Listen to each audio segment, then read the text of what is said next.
तो आज अपने स्टार्ट कर रहे हैं, that is accounting standard 7 and construction contract. से ये नाम से ही कुछ फीलिंग आ रहा होगा, ओके कंस्ट्रक्शन कॉन्ट्रैक्ट्स।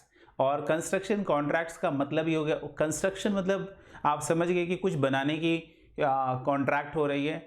अब कुछ बनाने का मतलब यहाँ पर ऑब्वियस है कि एसेट्स कंस्ट्रक्ट करने से नाता है।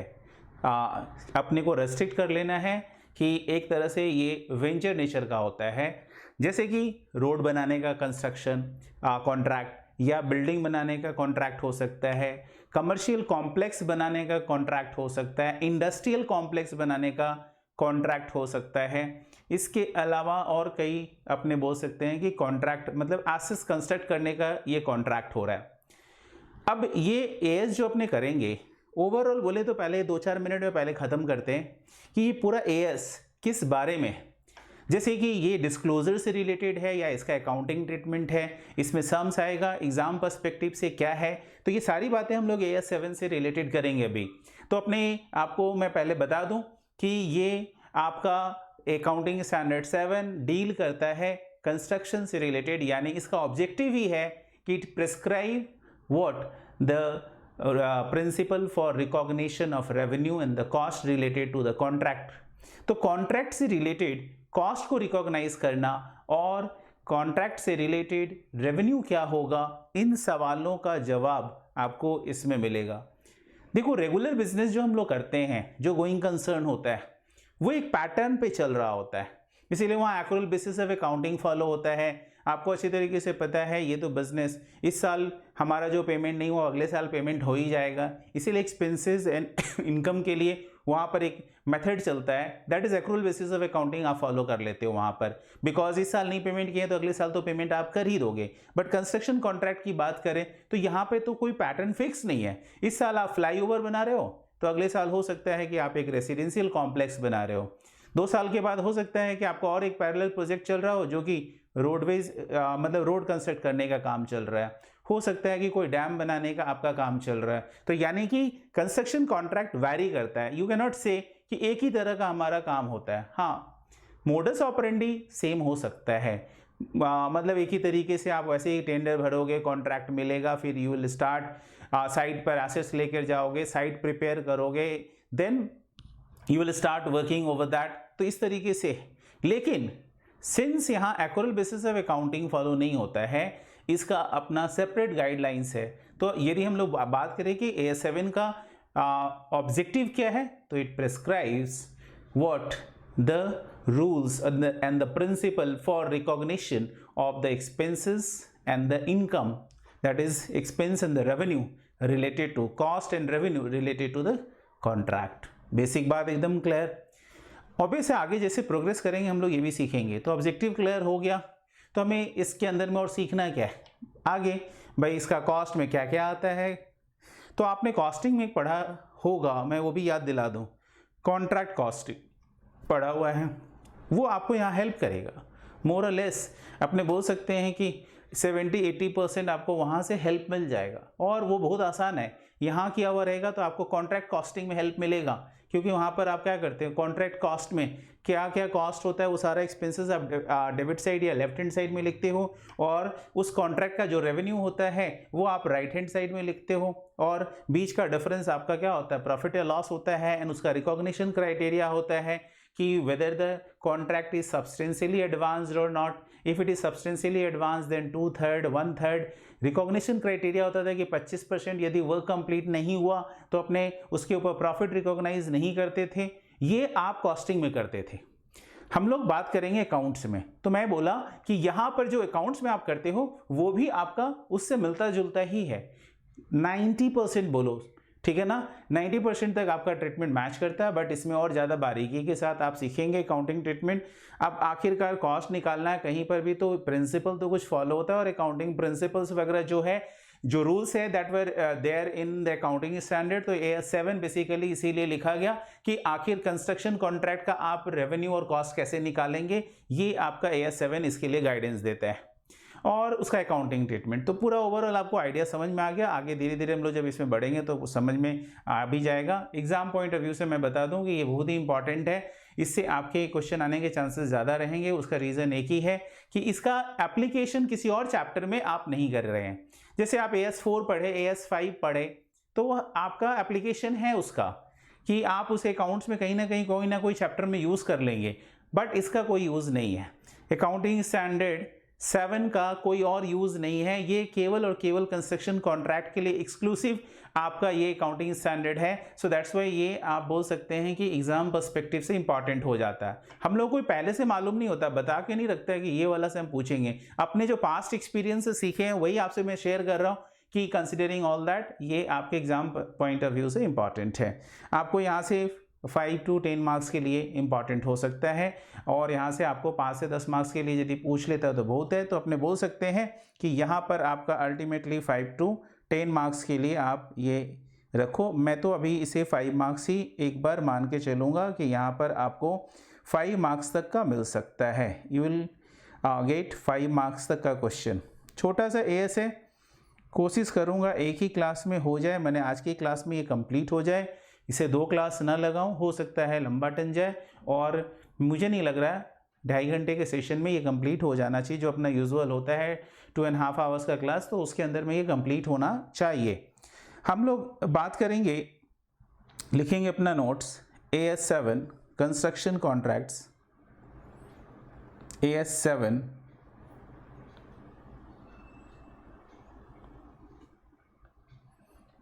1 मिनट मैं सारा एक बार ठीक कर लूँ।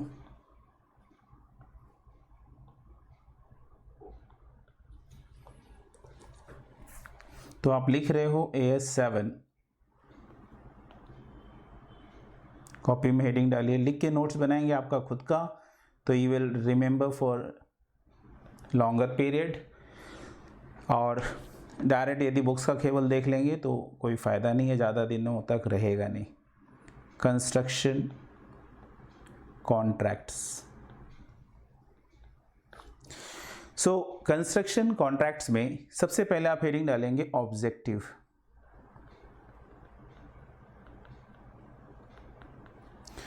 इसका ऑब्जेक्टिव क्या है? तो यदि हम लोग ऑब्जेक्टिव की बात करें तो बहुत सिंपल है, हम लोग ऑलरेडी समझे थे अभी जब कर रहे थे, तो उस समय मैंने आपको बताया कि ऑब्जेक्टिव क्या होता है। तो ऑब्जेक्टिव में लिखना, इसका ऑब्जेक्टिव है basically it is prescribing the principle for recognition of cost and its revenue, ठीक है ना। तो एक कंस्ट्रक्शन कॉन्ट्रैक्ट का आप, क्योंकि यहाँ प्रॉब्लम क्या होता है आप ये भी समझो, अब हम लोग डिटेल्स में बात करने जा रहे हैं। तो प्रॉब्लम ये होता है कि कॉन्ट्रैक्ट आपका कोई एग्जैक्टली फिनेंशियल ईयर 1 अप्रैल से स्टार्ट होकर 31 मार्च में ख़त्म नहीं होता। आप ऐसा नहीं बोलोगे कि हम कोई भी कॉन्ट्रैक्ट हम मुझे मिला तो मैं 1 अप्रैल से स्टार्ट करूंगा and I will be able to finish it within 31 March, यानी कि सेम फिनेंशियल ईयर में ख़त्म कर दें। होता है कि आपको हो सकता है कि फरवरी में कॉन्ट्रैक्ट मिला जो कि अगले जुलाई में ही ख़त्म हो जाएगा, तो 2 महीना इधर, 3 महीना नेक्स्ट अकाउंटिंग ईयर में, 5-6 महीने का ये कॉन्ट्रैक्ट हुआ, तो बोलते हैं कि how to recognise the revenue for this. तो इस तरीके का सिचुएशन यदि आपकी कन्फ्रंट करते हैं तो ये कॉन्ट्रैक्ट जो कंस्ट्रक्शन कॉन्ट्रैक्ट है, इस तरह का सिचुएशन आपको ऑलवेज कन्फ्रंट करना पड़ता है कि आप स्टार्ट करके finish with in the time, मतलब कि with in the financial year नहीं करते हो। यदि मैं बोलूँ कि मेरा एक कॉन्ट्रैक्ट है, एक बच्चा चिल्लाया सर सर सुनो, मैं आपसे पूछता हूँ, यदि मान लो मैंने कॉन्ट्रैक्ट लिया in the month of October और मैं उस कॉन्ट्रैक्ट को कंप्लीट कर दिया से जनवरी में, तो सर मेरा तो सेम फिनेंशियल ईयर में हो गया, यानी कि अप्रैल से लेकर 31 मार्च तक मेरा अकाउंटिंग पीरियड है। यदि हम टाइमलाइन देखें तो सर ये रहा टाइमलाइन, और इस टाइमलाइन के अंदर मेरा ये है अकाउंटिंग पीरियड, मेरे को कॉन्ट्रैक्ट यहाँ मिला, मेरे को कॉन्ट्रैक्ट इस पॉइंट पर मिला, और मेरा कॉन्ट्रैक्ट यहाँ पे कंप्लीट भी हो गया। यदि मेरा स्टार्ट और फिनिश एक ही अकाउंटिंग पीरियड में हो जाता है, यानी कि मेरा स्टार्ट हुआ इस पॉइंट पर, कॉन्ट्रैक्ट स्टार्ट हुआ यहाँ, और मेरा कॉन्ट्रैक्ट जो है वो कंप्लीट हो गया यहाँ पर, फिनिश हो गया यहाँ पर, तो आप सोचो कि स्टार्ट एंड फिनिश यदि with in the accounting period है तो क्या कोई रिकॉग्निशन का कोई प्रॉब्लम आने वाला है? तो आंसर है नहीं, कोई भी तरह का प्रॉब्लम नहीं आएगा। आपका कोई प्रिंसिपल लगाने की जरूरत नहीं है, सिंपल कॉस्टिंग जो फॉलो करोगे वही, जो आपको मिल जाए वो रेवेन्यू वेंचर की तरह आप अकाउंट्स कर दो, और जो भी आपको मिल जाए वो रेवेन्यू, जो भी आपका कॉस्ट इनकर्ड हो गया वो आप एक्सपेंस, और अल्टीमेटली आप बीच का डिफरेंस को प्रॉफिट या लॉस रिकॉग्नाइज कर दो तो वहां तो कोई इश्यू ही नहीं आएगा। बट ऐसा भी कॉन्ट्रैक्ट होता है जो कि बेसिकली इस साल में स्टार्ट होकर वो हो सकता है कि 2, 3, 4, 5 ईयर्स तक चले। तो बोलते हैं यदि वैसा सिनारियो है कि जहां पर ये स्टार्ट होकर 3 to 4 ईयर्स चलने वाला है तो बोलते हैं वैसी जगह पर अपने क्या करेंगे, बोलते हैं वैसे केस में हम लोग कैसे प्रोसीड करेंगे, उसी का गाइडेंस AS7 करता है। उसी के लिए आपको ये प्रिंसिपल चाहिए होगा AS7 का कि how to recognise the cost and the revenue related to contract, ठीक है ना। तो यहां पर अपने वही लिखेंगे। तो ऑब्जेक्टिव क्लियर कर ले रहे, चलिए फटाफट से पहले ऑब्जेक्टिव लिख लो। तो ऑब्जेक्टिव में लिखेंगे, लिखेंगे AS7 construction contracts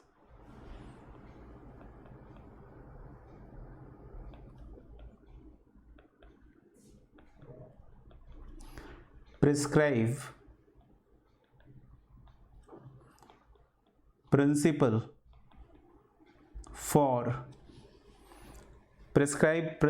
for recognition of cost and revenue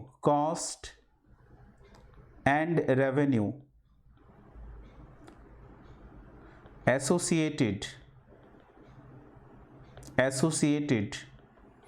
with contracts, construction contracts।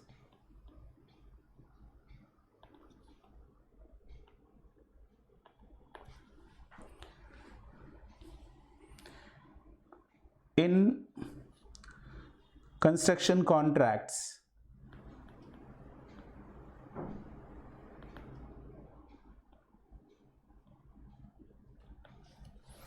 construction contracts, there is a basic problem.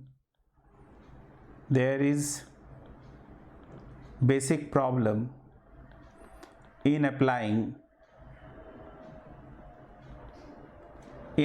concept of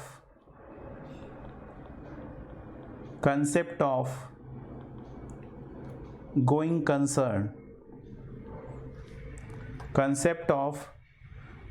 concern and periodicity concept।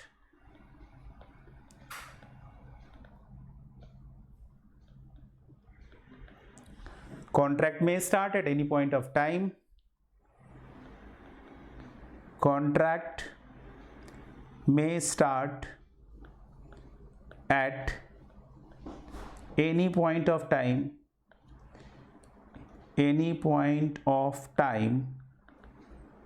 and may not be completed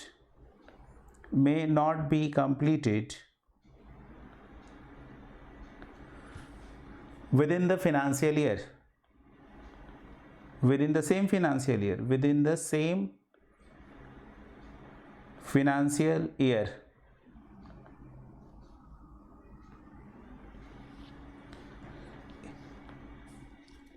AS7 principle of या provision of AS7 help या guide us to resolve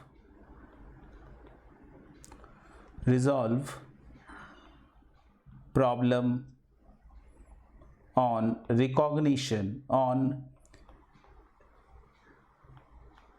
cost and revenue recognition,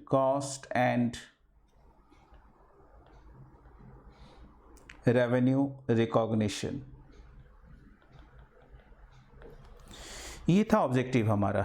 थोड़ा बड़ा हो गया, जितना अपने box में नहीं डाल पाए तो बॉक्स ही हटा देते हैं, ठीक है। तो ये अपना था AS7 का ऑब्जेक्टिव। आप समझ गए AS7 का ऑब्जेक्टिव क्या है।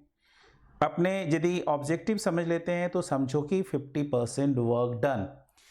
अब हम लोग इस चैप्टर में जो टर्म यूज़ करेंगे वो चैप्टर मतलब उस टर्म का मतलब हमें आना चाहिए, और हम लोग यूज़ करने वाले हैं सबसे पहला कि आखिर कंस्ट्रक्शन कॉन्ट्रैक्ट होता क्या है। कंस्ट्रक्शन कॉन्ट्रैक्ट होता क्या है। तो कुछ डेफिनेशंस है, तो ऑब्जेक्टिव के बाद आपका नेक्स्ट टर्म आ जाता है डेफिनेशंस। तो आप हेडिंग डाल देंगे डेफिनेशंस का, और डेफिनेशन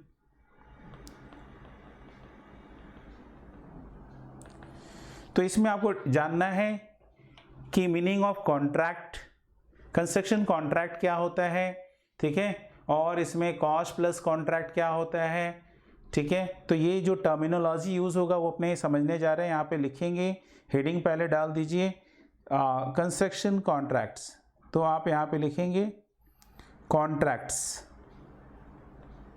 देखो कॉन्ट्रैक्ट तो बहुत लीगल में आप जानते हैं कि दो पर्सन के बीच में जो होता है वही कॉन्ट्रैक्ट होता है।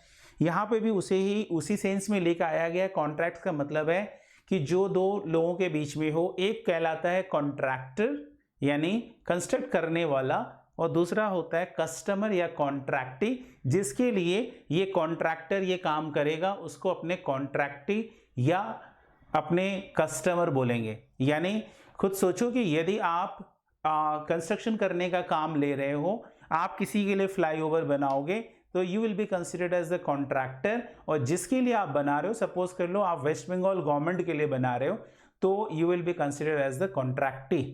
तो मतलब कि West Bengal government will be considered as the contractee. तो कॉन्ट्रैक्ट्स का मतलब यहाँ पे क्या है, तो यहाँ पर कंस्ट्रक्शन कॉन्ट्रैक्ट या तो आप ऐड कर दीजिए। कंस्ट्रक्शन कॉन्ट्रैक्ट्स का मतलब क्या है कि दो लोगों के बीच में जो कॉन्ट्रैक्ट हो रहा है for construction of an asset, ठीक है ना, वहां पर या कॉम्बिनेशन ऑफ एसेट्स। सो लिखेंगे it is an agreement, it is an agreement where a person called contractor entered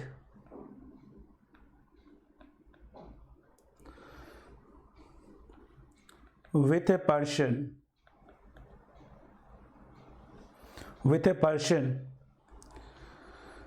called contractee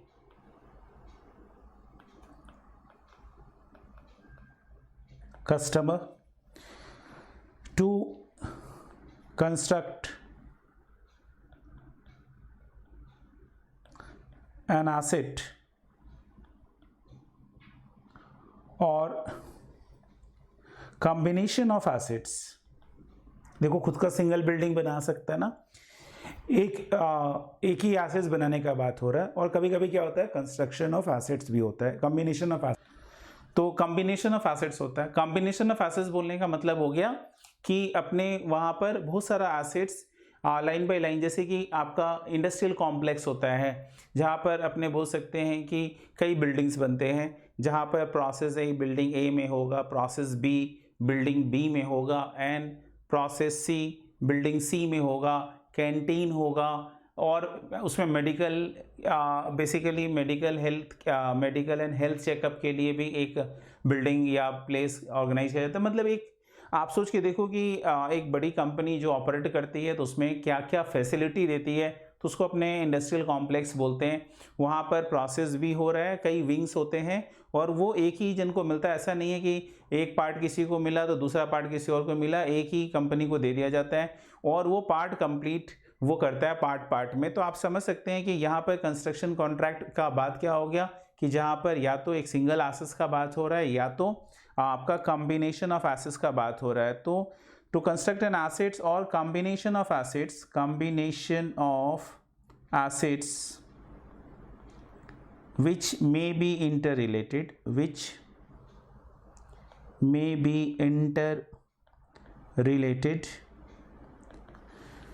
तो कंस्ट्रक्शन कॉन्ट्रैक्ट्स का मतलब लिख लिया हम लोग कि कंस्ट्रक्शन कॉन्ट्रैक्ट क्या होता है, ठीक है। अभी हम लोग लिखेंगे टाइप्स ऑफ कॉन्ट्रैक्ट कितने तरह का होता है, तो इसी में आपका आ जाएगा, हेडिंग डाल देंगे टाइप्स ऑफ कॉन्ट्रैक्ट्स, यहीं पे सेंटर में हेडिंग दे दीजिए टाइप्स ऑफ कॉन्ट्रैक्ट, और इसके अंदर में लिखेंगे आप टाइप्स ऑफ कॉन्ट्रैक्ट में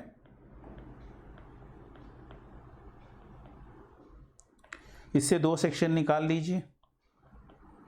एक हो जाएगा आपका लेफ्ट साइड में कॉस्ट प्लस कॉन्ट्रैक्ट,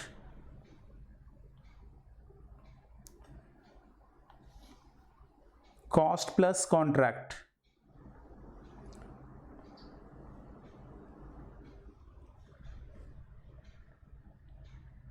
तो लिखेंगे पहला में कॉस्ट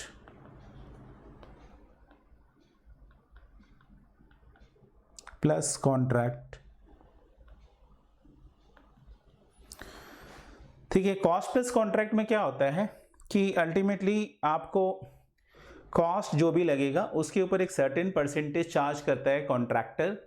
तो यहाँ पर कस्टमर और कॉन्ट्रैक्टर के बीच में एग्रीमेंट होता है जहाँ पर कि कस्टमर बोलता है मैं कॉस्ट तो रिम्बर्स करूँगा ही, प्लस एक सर्टेन परसेंटेज फिक्स हो जाता है, वो सर्टेन परसेंटेज भी सामने वाला रिम्बर्स करता है। तो इससे यदि ऐसा तरीके का कॉन्ट्रैक्ट हुआ, फॉर एग्जांपल मुझे बिल्डिंग बनवाना है अपने लिए, तो मैंने कॉन्ट्रैक्ट किया और मैंने बोला देखो भाई सारा मटेरियल मैं दूंगा, मुझे ट्रस्ट नहीं है कि तुम किस तरह का सीमेंट या आयरन रॉड या चीप स्टोन यूज़ करोगे।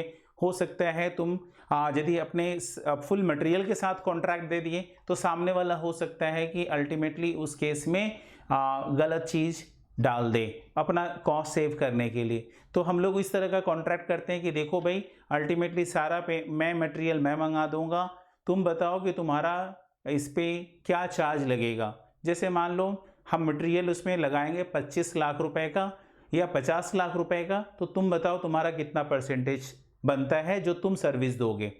तो उसमें वो लेबर सप्लाई करेगा और अपना काम करके देगा और मैनेजमेंट देखेगा, उसके लिए वो सर्टेन परसेंटेज हमसे डिमांड करेगा।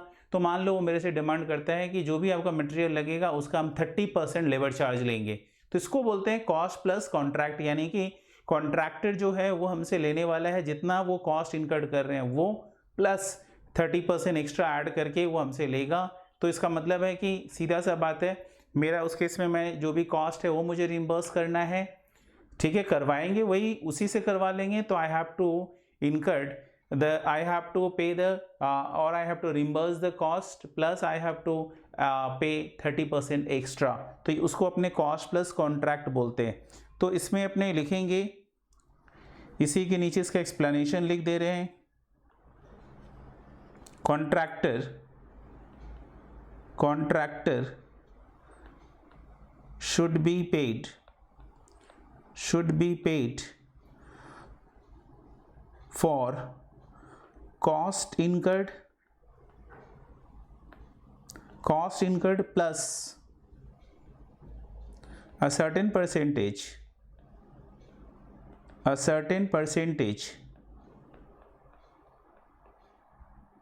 on such cost as a margin। Margin का मतलब है प्रॉफिट। तो ये हो गया cost plus contract. On the contrary of this there is a fix price contract. दूसरा होता है, देखो भाई हमें ये ऐसा एक बंगलो बना के दे दो, आप बताओ इसका क्या चार्ज लगेगा। सामने वाला बोला 1 करोड़ रुपए। तो वो एक बंगलो छोटा सा बना के दे रहा है और फॉर दैट एक ज़मीन मेरा है, सिर्फ कंस्ट्रक्शन का बात हो रहा है। तो यहाँ पर एक्सक्लूडिंग लैंड कॉस्ट सामने वाले से हम बोल रहे हैं कि भाई आप फिक्स प्राइस बोलो, अभी जो मार्केट में दाम चल रहा है उसके अकॉर्डिंगली आप कोटेशन दो। ठीक है ना।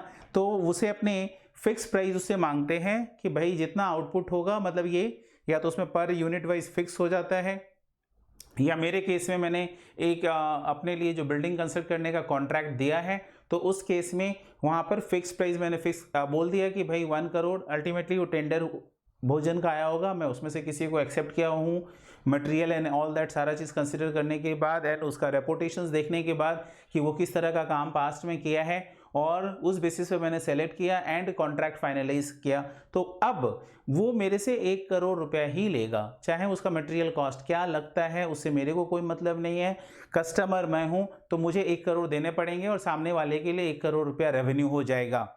तो उसको अपने बोलते हैं फिक्स्ड प्राइस कॉन्ट्रैक्ट। तो आप यहां पे लिखेंगे fixed price contract, fixed price contract.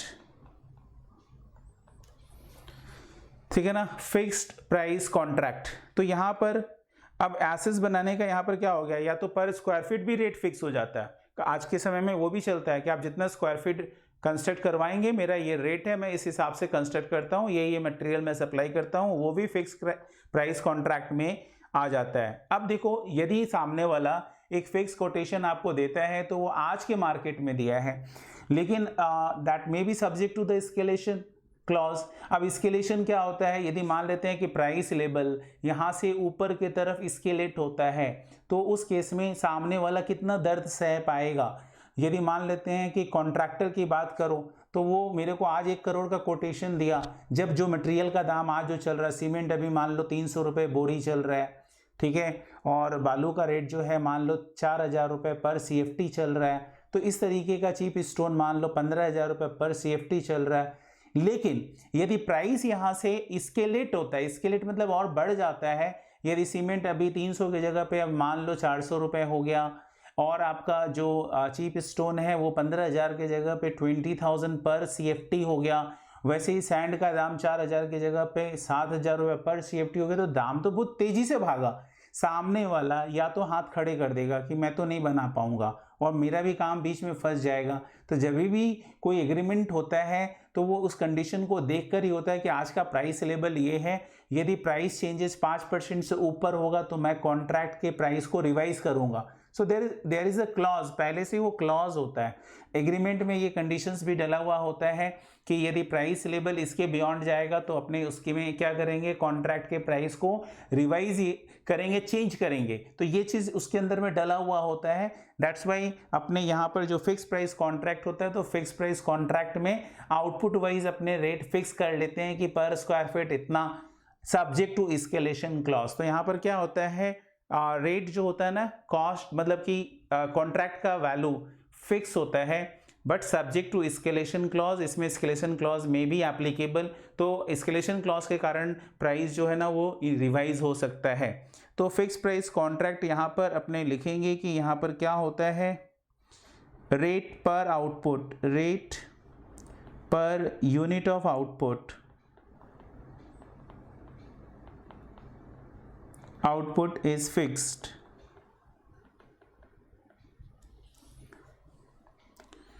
Contract price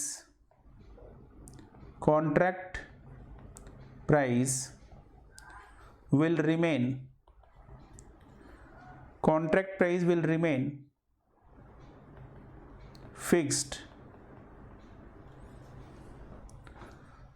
irrespective of actual cost.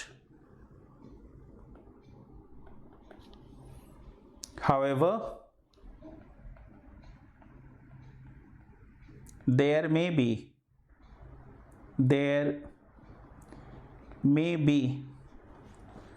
escalation clause.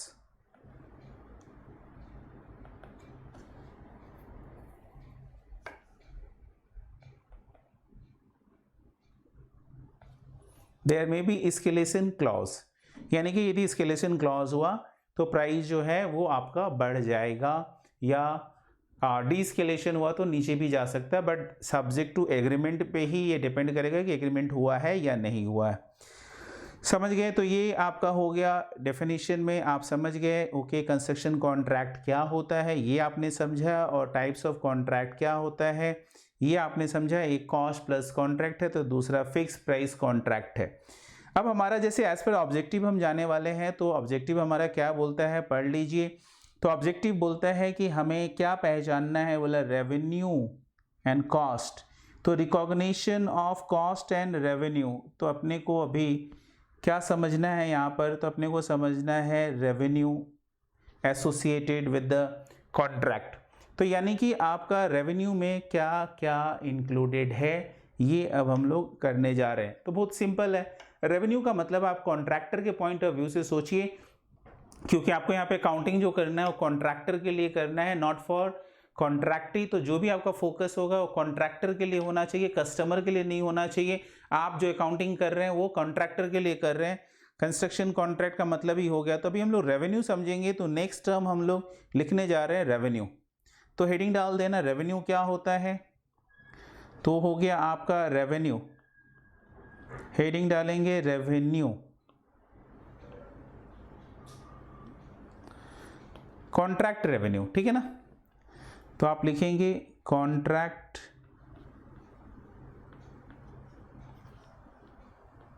Revenue.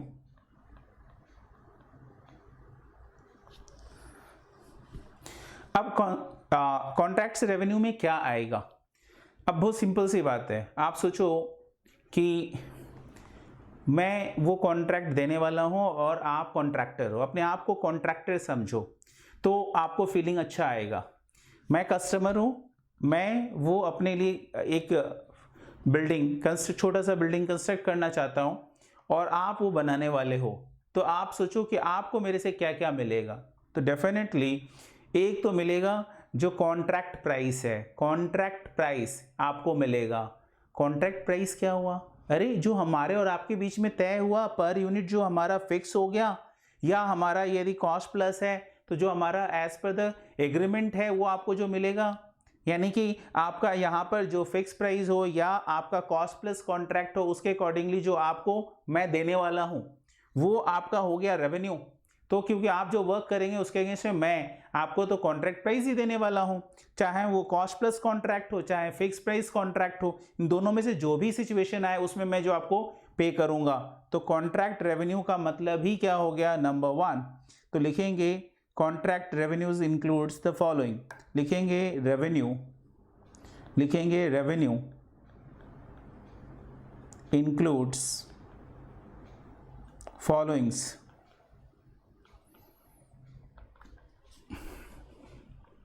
क्या क्या है। Number one that is contract price. अब ये ध्यान रखना है कि कॉन्ट्रैक्ट प्राइस कुछ भी हो सकता है, that is cost plus contract and fix price contract, यानी कि कॉन्ट्रैक्ट प्राइस जो हुआ वो आपका अल्टीमेटली रेवेन्यू है। नंबर 2, अब मान लो तुमने काम बहुत अच्छा किया, दिल खुश कर दिया, ठीक है, तो उस केस में आपका क्या होगा। तो अभी हमें इसके अंदर 3 चीज़ देखना है। एक होता है कि आप आकर मुझे जब डील फाइनल हुआ तब मैंने आपको जो वर्क दिया था उसके बाद मैं वेरिएशन कर दिया वर्क में, क्या कर दिया, वर्क में वेरिएशन कर दिया कि भाई नहीं ये चीज़ ऐसे नहीं, इसको ऐसे कर दीजिए, ये ऐसे नहीं, आप इसको ऐसे बनाइए, ये बनाए हैं इसको तोड़ दीजिए, आपको मैं इसका कॉस्ट का क्लेम आपको दे दूंगा, इसका कॉस्ट का क्लेम मैं दे दूंगा। तो ये क्या हुआ, वेरिएशन इन वर्क हो गया। वेरिएशन इन वर्क मैं बोला कि भाई यहाँ पर एक छोटा सा मंदिर भी कंस्ट्रक्ट कर दो, तो एक मंदिर बनाने का भी खर्चा मैंने उसमें ऐड कर दिया। तो पहले तो वो मंदिर वहाँ नहीं था उस कॉन्ट्रैक्ट में, वो बना रहा है। या मान लो कि मैंने जो कंस्ट्रक्शन हो रहा है तो मैंने बोला कि एक सर्वेंट क्वार्टर भी होना चाहिए, सर्वेंट के लिए एक अलग से आप यहाँ पर रूम कंस्ट्रक्ट कर दो। तो ये जो सारी चीजें जो वेरिएशन इन वर्क इसको बोलते हैं। तो if there is a variation in work, so for that हमें तो उसके लिए कंपेंसेशन मिलेगा। तो amount receivable for variation in work, so आप लिखेंगे अमाउंट रिसीवेबल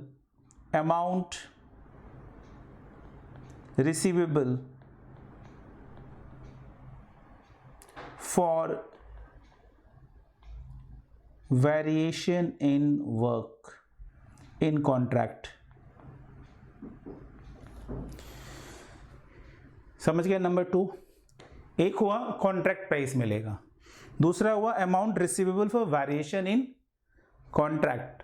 तो आपका जो कॉन्ट्रैक्ट है उसके अंदर में वेरिएशन आ रहा है तो डेफिनेटली सामने वाला उसको कंपेंसेट करेगा। नंबर 3, तीसरा क्या होगा, नंबर 3 तो वेरिएशन इन वर्क के बाद मतलब कॉन्ट्रैक्ट के बाद, अब मान लो मैं कुछ कंस्ट्रक्ट कर दिया, कॉन्ट्रैक्टर ने कंस्ट्रक्ट कर दिया, मैं आया बोला नहीं नहीं ये तो गलत हो रहा, आप इसे प्लीज़ इसे हटाइए, इसे तोड़िए। तो यदि आपका कोई काम किया हुआ मैं मॉडिफिकेशन करा रहा हूँ, तो क्या आप उसके लिए उसमें जो आपका लॉस हुआ उस लॉस के लिए आप क्लेम नहीं करोगे मेरे ऊपर? करोगे ना, क्योंकि आप तो अच्छी तरीके से जानते हो वो क्लेम जो हो रहा है, जो आपका लॉस हो चुका है, जो आपने ऑलरेडी एफर्ट डाल चुका है, जो कॉस्ट आपने लगा दिया है और वो अब काम टूट जाएगा तो कल वो दिखेगा नहीं ना, मेजरमेंट होगा तो मेजरमेंट के अंदर में अपने तो मेजरमेंट करके पेमेंट दे देंगे, जो टूट गया उसका क्या होगा, तो वो होता है क्लेम। सो आप लिखेंगे क्लेम्स फॉर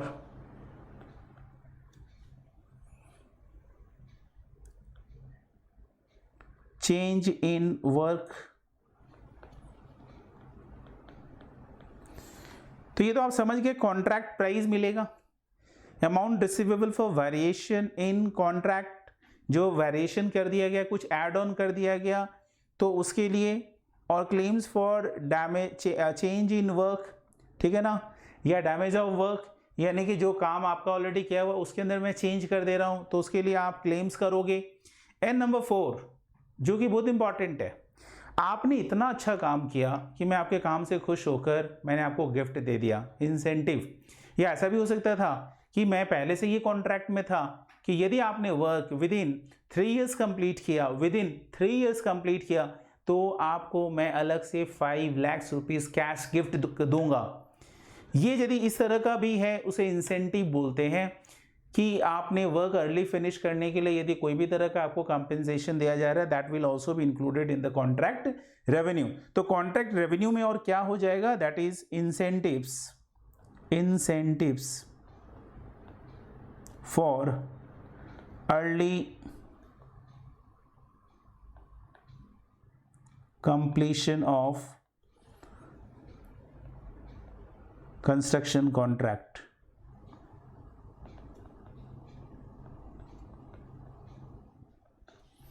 इंसेंटिव्स देखो, इंसेंटिव्स गिफ्ट कुछ भी सब इसी में आएगा। यदि मान लो मैं कैश गिफ्ट ना देकर मैं काइंड में दे रहा हूँ, उसका भी वैल्यूएशन इस रेवेन्यू में जुड़ जाएगा। फॉर एग्जांपल मैं आपके काम से बहुत खुश हो गया and I had gifted a car, कि भाई आप बहुत अच्छा काम किए हो और इसलिए मैं आपको ये कार दे देता हूँ। तो अल्टीमेटली वहाँ पर ये जो कार दिया जा रहा है, ये कार भी अल्टीमेटली किस में आएगा, कंस्ट्रक्शन मतलब रेवेन्यू के अंदर में इंक्लूड होगा। तो रेवेन्यू इंक्लूड्स दीज, आपका ये जो 4 टर्म आपको दिख रहा है, ये आप अच्छी तरीके से ध्यान रखेंगे तो आपको कोई भी प्रॉब्लम नहीं आने वाला। एक हो गया जो इनिशियली बात हुआ था कॉन्ट्रैक्ट प्राइस, इनिशियल बात हुआ था कॉन्ट्रैक्ट प्राइस। दूसरा हुआ था फॉर वेरिएशन इन कॉन्ट्रैक्ट। तीसरा हो गया आपका चेंजेस इन वर्क के लिए या क्लेम्स, कीवर्ड्स ये है। और fourth one is the incentives. तो आपको ये कीवर्ड जरूर ध्यान रखना चाहिए, contract price, variation in contract, claims and incentives. ये 4 वर्ड आपको अच्छे से ध्यान रखना चाहिए। कॉन्ट्रैक्ट रेवेन्यू इज ओवर, और इसमें कुछ भी नहीं है, इतना ही आसान है कि आपको एक कॉन्ट्रैक्ट का रेवेन्यू क्या होता है, ये आपको अच्छे तरीके से आ गया। तो नेक्स्ट हम लोग को जो सीखना है वो सीखना है that is ultimately contract cost. बहुत आसान है भाई, कॉन्ट्रैक्ट कॉस्ट। तो हेडिंग डाल देंगे यहां पर, फिर से अपने क्या डालने वाले हैं, कॉन्ट्रैक्ट कॉस्ट।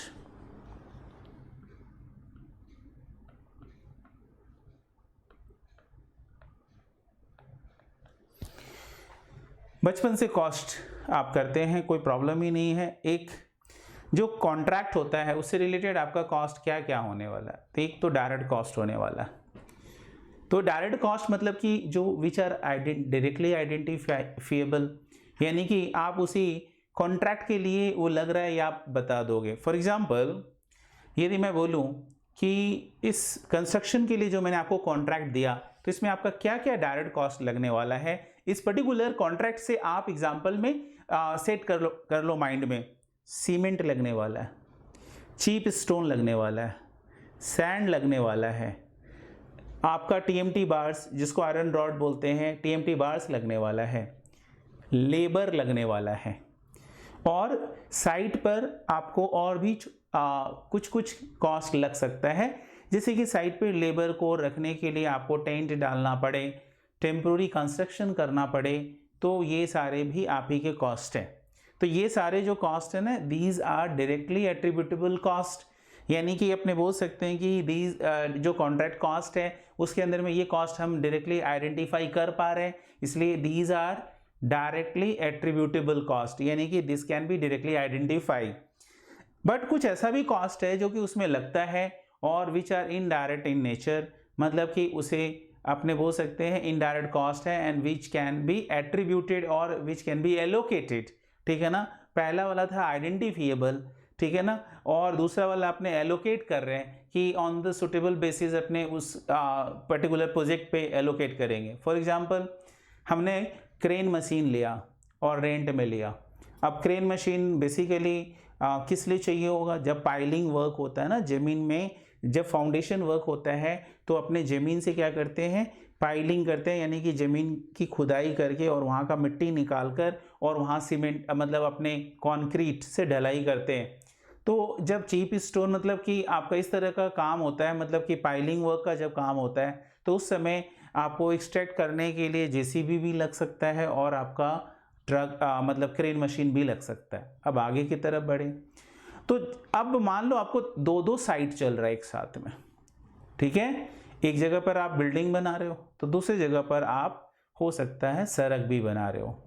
अब अपने बोले तो उस क्रेन मशीन को आप दोनों साइड में यूज़ कर रहे हो और दोनों अलग अलग कॉन्ट्रैक्ट हो गया और आपको हर कॉन्ट्रैक्ट वाइज आपको ये कॉन्ट्रैक्ट अकाउंटिंग करना है। ऐसा नहीं है कि सारे कॉन्ट्रैक्ट्स को मिलाकर एक साथ सारा कॉस्ट और सारे कॉन्ट्रैक्ट का मिलाकर सारा एक साथ रेवेन्यू, आप ऐसा नहीं करोगे। आपको हर कॉन्ट्रैक्ट के लिए सेपरेट सेपरेट ये अकाउंटिंग करना है और ओवरऑल जितने भी आपके कॉन्ट्रैक्ट चल रहे हैं सबका मिलाकर एक साथ आप जनरल पीएल में प्रॉफिट लेके जाओगे।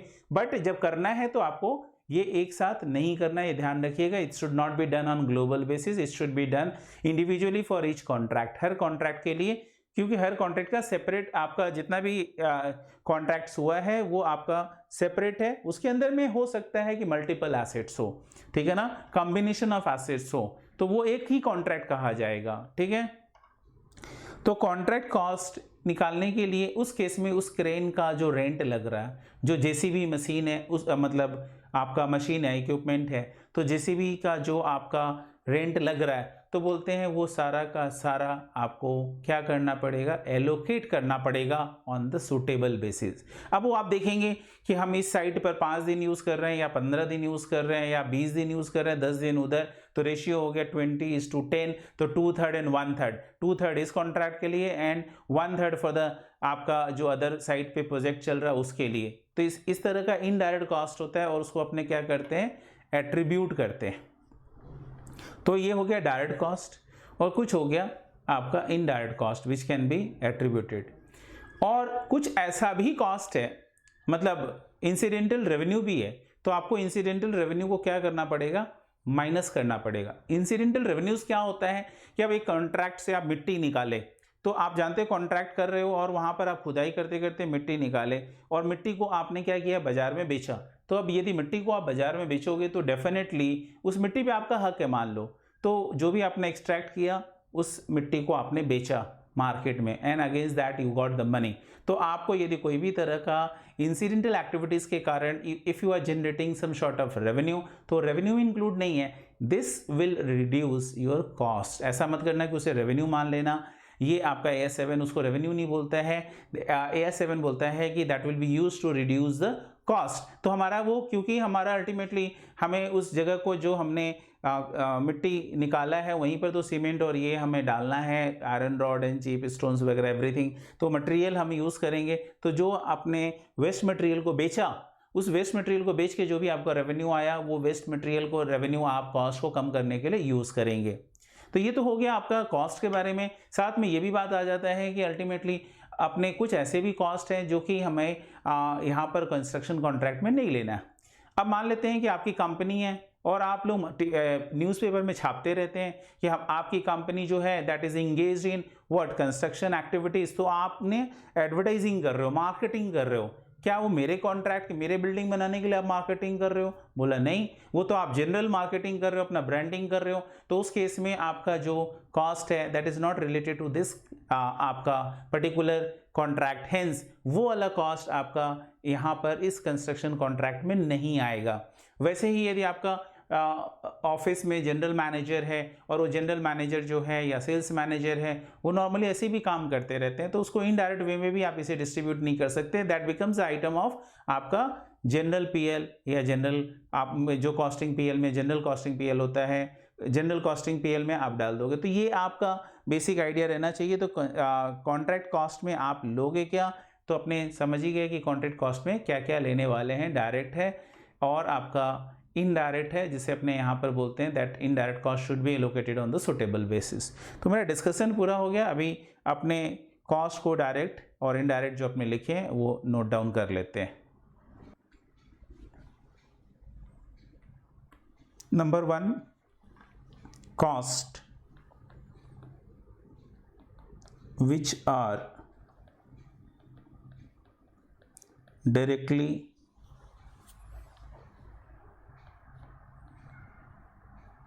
associated with contract.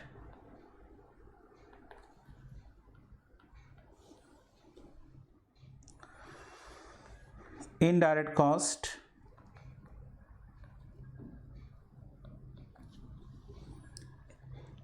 which can be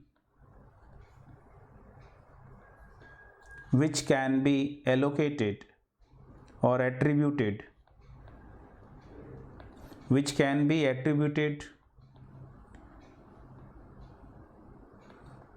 on suitable basis,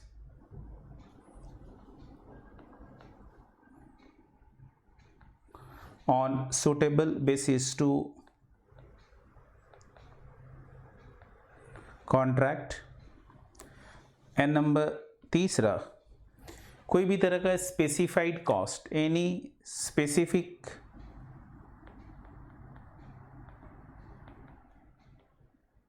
cost. तो कॉन्ट्रैक्ट कॉस्ट में ये आपके 3 ध्यान रखने हैं। ये जनरली आप अकाउंट्स में भी ऐसा ही इस तरह का कॉस्ट का क्लासिफिकेशन आप पढ़े हो, डायरेक्ट कॉस्ट, इनडायरेक्ट कॉस्ट और एनी स्पेसिफिक कॉस्ट, मतलब डायरेक्ट एक्सपेंसेस की बात कर रहे हैं।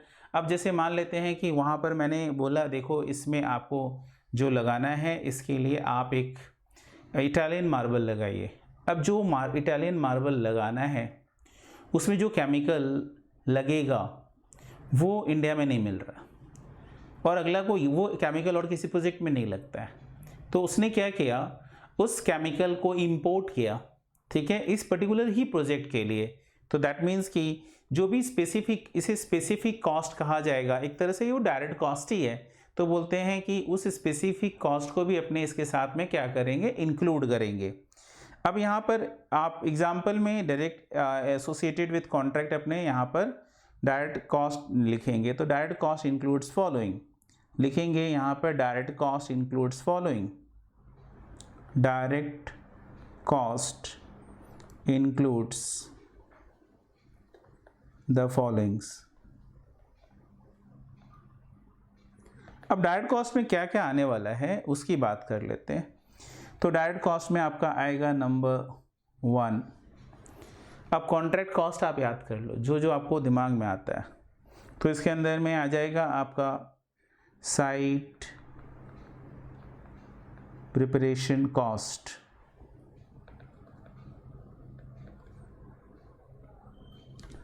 नंबर 2 हो जाएगा मटेरियल परचेज्ड फॉर कॉन्ट्रैक्ट। और क्या आ जाएगा इसमें, तो लेबर कॉस्ट, ये भी आपका डायरेक्ट कॉस्ट में ही आ जाएगा। मटेरियल साइट प्रिपरेशन कॉस्ट हो गया, मटेरियल परचेज फॉर कॉन्ट्रैक्ट हो गया, लेबर कॉस्ट हो गया, रेंट यदि आप स्पेसिफिक इसी के लिए यूज़ कर रहे हैं तो आपका रेंट भी इसी में आ जाएगा, rent for specific equipment used in a used to execute contract। ये डायरेक्ट कॉस्ट हो गया और बहुत सारा है, सारा लिख के कोई मतलब नहीं, आपको फीलिंग आना चाहिए। Direct cost which are identifiable, जो आप आइडेंटिफाई कर पाए। नेक्स्ट है आपका इनडायरेक्ट कॉस्ट का। आप समझ रहे हैं कि इनडायरेक्ट कॉस्ट में क्या क्या आने वाला है। तो इनडायरेक्ट कॉस्ट में क्या आएगा, तो इनडायरेक्ट कॉस्ट में आपका एग्जांपल हो जाएगा salaries of project managers. Salaries ऊपर में भी आ सकता है। अब यदि वो प्रोजेक्ट मैनेजर यदि और दो साइट को भी देख रहा है, तो यदि दो प्रोजेक्ट को एक साथ देख रहा है, तो उस केस में उसका सैलरीज एलोकेट करना पड़ेगा, तब इनडायरेक्ट होगा। यदि आप समझ रहे हैं कि एक प्रोजेक्ट के लिए एक ही मैनेजर है, तो उस केस में वो डायरेक्ट होगा। इसीलिए मैं बोल रहा हूँ कि ऐसा नहीं है कि मैं एक्सक्लूसिव लिस्ट लिखा दूँ, आपको डायरेक्ट और इनडायरेक्ट ध्यान रखना है, रादर देन लर्निंग कि हाँ ये चीज़ खाली इनडायरेक्ट होता है।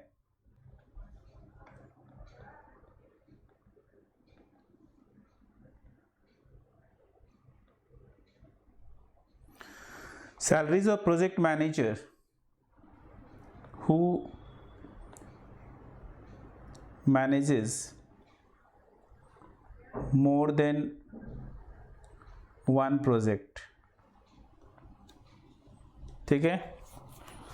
और यदि एक्सक्लूसिवली इसी प्रोजेक्ट के लिए काम करता हो तो सैलरीज ऊपर आएगा। इनडायरेक्ट कॉस्ट में और क्या आएगा, तो यदि अपने इंश्योरेंस करा रखे हैं इक्विपमेंट्स वगैरह का, तो इंश्योरेंस का कॉस्ट अपोर्शन करना पड़ेगा। Insurance cost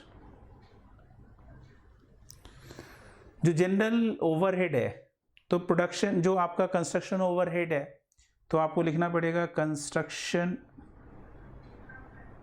overhead cost. उसको आपको क्या करना पड़ेगा, अपोर्शन करना पड़ेगा। तो ये इनडायरेक्ट कॉस्ट हो गया।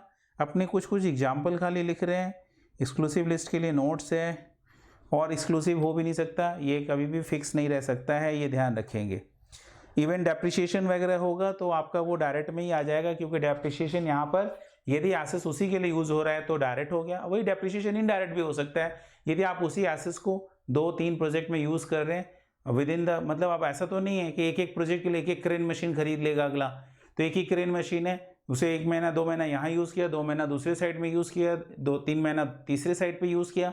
तो इस तरीके से यदि वो ओन करता है, ट्रक है तो वो ट्रक थोड़ी मान लेते ट्रक ओन करता है तो सारा एक ही प्रोजेक्ट के लिए बोलेगा नहीं हर प्रोजेक्ट के लिए अलग अलग ट्रक खरीद लो, नहीं तो बहुत कंफ्यूजन होगा कैलकुलेशन करने में। अरे मर जाएगा बेचारा, 3 महीना काम होगा, 9 महीना ट्रक खड़ा रहेगा। तो क्यों ना हम उसी ट्रक को दूसरे साइड पे और तीसरे साइड पे भी यूज़ करें, डिपेंडिंग अपॉन द कि क्या रिक्वायरमेंट्स है उसके हिसाब से। तो direct cost includes the following, indirect cost में भी आ गया। एनी स्पेसिफिक कॉस्ट तो आप समझ ही गए हैं क्या है। एंड अब अपने लिखेंगे कि जो अपने स्पेसिफिक कॉस्ट क्या है वो भी एक लिख दे रहे हैं। स्पेसिफिक कॉस्ट में क्या आ जाएगा,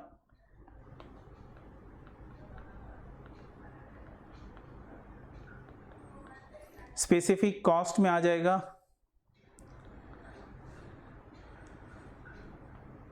cost of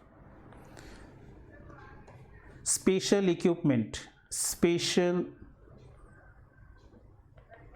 equipment required for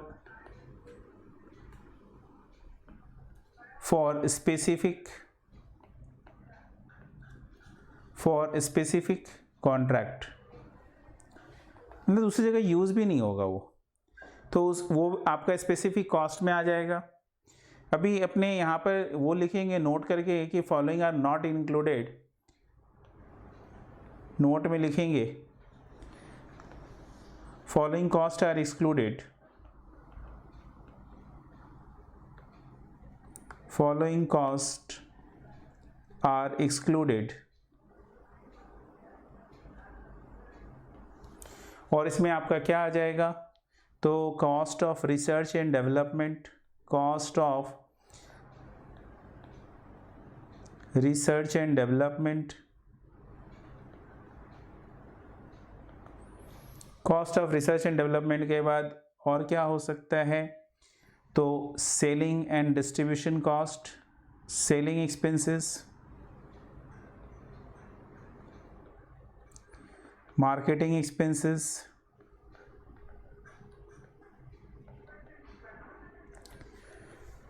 ठीक है, these are the following cost are excluded, ध्यान रखेंगे इसके अपने नहीं लेना है, फॉलोइंग कॉस्ट आर एक्सक्लूडेड। तो ये हो गया आपका कॉन्ट्रैक्ट का कॉस्ट। अब हम लोगों ने इसमें पढ़ लिया कि कॉस्ट क्या है और रेवेन्यू क्या है। अब हमारा बनता है कि जहाँ पर अपने अब कॉन्ट्रैक्ट रेवेन्यू एंड रिकॉग्निशन कैसे करना है, तो आपका हेडिंग होना चाहिए अगला कि recognition of cost and revenue. तो आप हेडिंग डालेंगे recognition of cost and revenue. तो यहाँ पर डाल रहे हैं recognition of cost and revenue.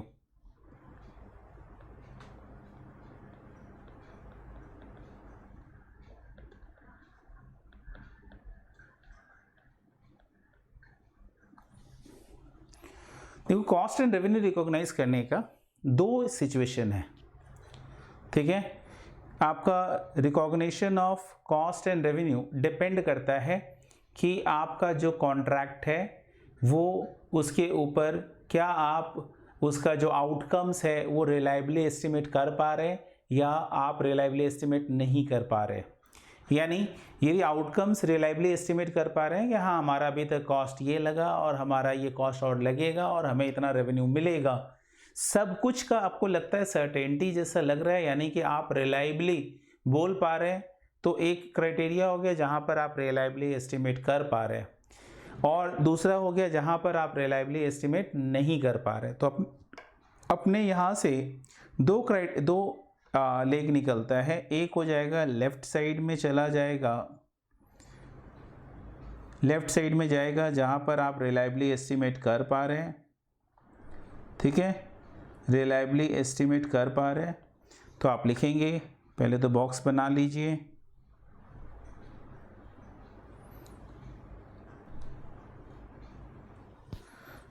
Where outcomes can B, लिखेंगे वेयर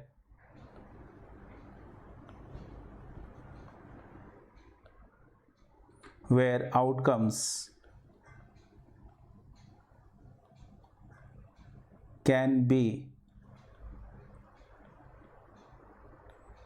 reliably estimated। तो पहला हो गया जहां पर आप आउटकम्स पता है क्या होगा, ये आप जानते हो, और दूसरा सिनारियो हो गया जहां पर आपको आउटकम्स मालूम नहीं है कि क्या होगा, अभी कुछ पता नहीं चल रहा है। तो वहाँ पर किस बेसिस पर आप जाओगे, तो यहाँ पर आपका होगा where outcomes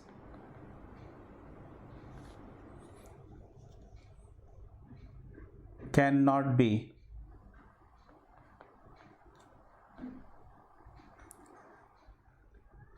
reliably estimated. Where outcomes can not be reliably estimated.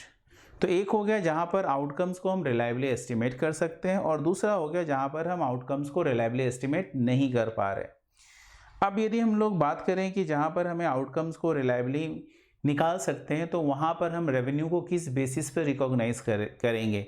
तो बोलते हैं कि यदि आपको आउटकम्स मालूम है कि क्या आउटकम्स आएगा, तो बोलते हैं कि आप रेवेन्यू एंड कॉस्ट दोनों को प्रोपोर्शनेट कंप्लीशन बेसिस पर आप क्या कर सकते हैं, रिकॉग्नाइज कर सकते हैं। अब प्रोपोर्शन कंप्लीशन बेसिस क्या होता है, कैसे निकलता है, तो आप वो जैसे कि कॉस्टिंग में 1/3 एंड 2/3 करके किए हैं, वो वाला यहाँ पे नहीं, यहाँ पर है कि आपका कंप्लीशन बेसिस निकालने का आपका जो फॉर्मूला है कई है, एक दो है। एक होता है कि आपको डिग्री ऑफ कंप्लीशन निकालना पड़ता है, तो डिग्री ऑफ कंप्लीशन आप कैसे निकालते हो, कॉस्ट इनकट जो अभी तक आपने किया है वो आपको, और डिवाइडेड बाय जो टोटल कॉस्ट आपका जो cost incurred plus cost to be incurred दोनों का सम से डिवाइड करेंगे। मैंने अभी तक आपने यदि मान लो कि 600 करोड़ खर्चा कर दिया और टोटल खर्चा लगने वाला है 1000 करोड़, तो 600 crore by 1000 crore is equals to आपका 60% आपका वर्क डन है, तो 60% विल बी द आपका डिग्री ऑफ कंप्लीशन हो गया। तो आप 60% कॉस्ट का रिकॉग्नाइज कर लो एंड 60% आप रेवेन्यू का भी रिकॉग्निशन कर लो। ये तभी कर सकते हैं when the outcomes can be reliably estimated. Expected loss आपको किसी भी हालत में फुल्ली बुक करना है इन द पीएल अकाउंट, यानी कि एस्टिमेटेड लॉस जो फ्यूचर में होने वाला है, यदि वो आपको अभी पता चल रहा है कि भाई आगे जाते हुए मुझे लॉस होगा, तो उस लॉस को आप अभी इसी साल पीएल में बुक कर देंगे। आप वेट नहीं करेंगे कि ये मैं आगे जाकर जब होगा तब करेंगे। आप तो अच्छी तरीके से जानते हैं कंजर्वेटिज्म, ठीक है ना। तो आपका प्रूडेंस, तो प्रूडेंस यही तो कहता है कि as per the prudence concept जो मेरा फ्यूचर में लॉस होने वाला है, and if I can see that, तो उस लॉस को मैं अभी इसी ईयर, अपने फिनेंशियल ईयर, इसी फिनेंशियल ईयर में उसे रिकॉग्नाइज कर लेंगे। तो उसी के बारे में बात कर रहा है। तो where outcomes can be reliably estimated, तो लिखना cost and revenue, cost and revenue can be recognized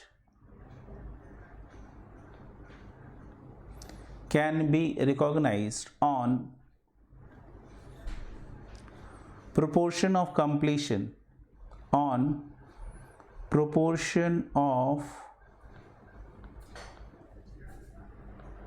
completion of contract. तो आपके मन में जो क्वेश्चन आ गया होगा यहाँ पर, प्रोपोर्शन ऑफ कंप्लीशन आपके मन में क्वेश्चन आएगा, तो उसे अंडरलाइन कर दीजिए, जिसे हम लोग आगे नोट में कवर करेंगे। So cost and revenue can be recognised on proportion of completion of contract. जितना परसेंटेज हमारा कंप्लीट हुआ उस बेसिस पर हम क्या करेंगे, रिकॉग्नाइज कर लेंगे। तो ये हो गया आपका दूसरा, पहला पॉइंट। एंड दूसरा ट्रीटमेंट ये है, गाइडेंस आपको मिलता है कि आपका क्या करना है। तो बोलते हैं कि आपका इससे रिलेटेड यदि आपका कोई एस्टिमेटेड लॉस होता है तो that should be immediately booked in the same financial year. तो आप लिखेंगे estimated loss, estimated loss should be booked through P&L in current financial year, in current financial year।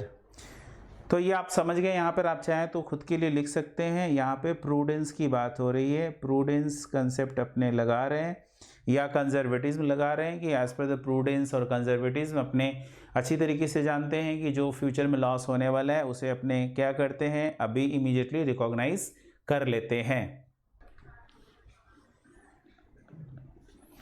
Where outcomes can not be reliably estimated, तब कैसे करेंगे, तो revenue के लिए है रेवेन्यू। तो revenue should be recognised, revenue should be recognised on, should be recognized up to the amount of cost incurred, up to the amount of cost incurred which can be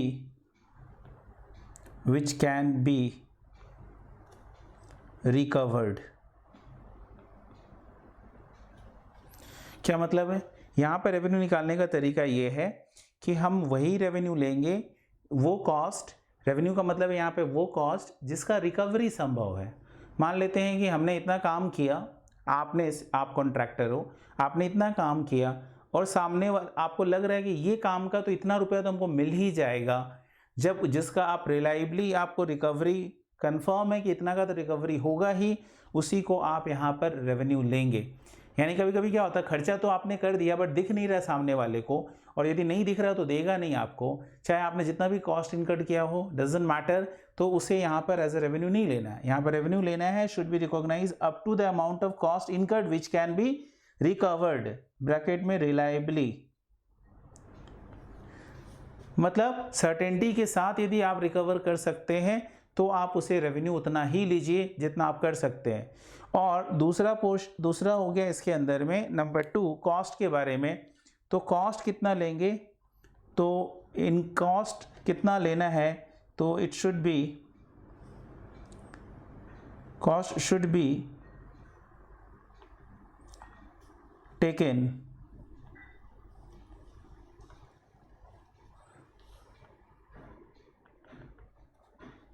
cost which are incurred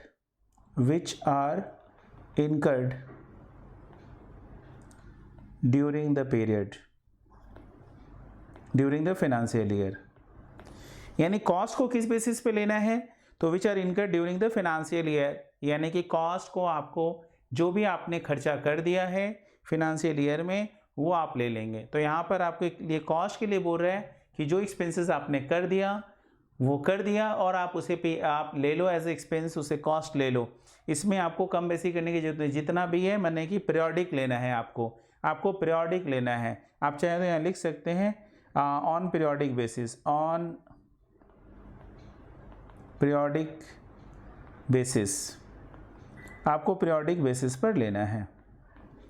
तो आपको cost को किस basis पे लेना है ये बात भी हो गया कि which are incurred during the financial year, on periodic basis आपको लेना है। तो कॉस्ट पूरा ले लो, बट रेवेन्यू मान लो मैंने खर्चा किया, मैं हूँ कॉन्ट्रैक्टर और मैंने खर्चा किया से टोटल कॉन्ट्रैक्ट 1 करोड़ का है, मैंने अभी तक खर्चा कर दिया है फर्स्ट ईयर में से अभी तक 30 लाख रुपए मैंने खर्चा किया, बट काम ही नहीं दिख रहा है। हमको लग रहा है जो काम दिख रहा है उसकी विजिबिलिटी अराउंड 20 लाख का है, तो रेवेन्यू 20 लाख लेना है बट खर्चा 30 लाख लेना है। समझ गए? आप ऐसा नहीं बोल सकते जितना खर्चा किया उतना मिल ही जाएगा, अभी ऐसा होता नहीं है। आप कभी कभी जितना खर्चा किए वो भी रिकवर होना, कंस्ट्रक्शन वाले केस में काफ़ी रिस्कियर होता है, वो भी रिकवर होना डाउटफुल हो जाएगा, डाइसी होगा तो आपको नहीं मिलेगा।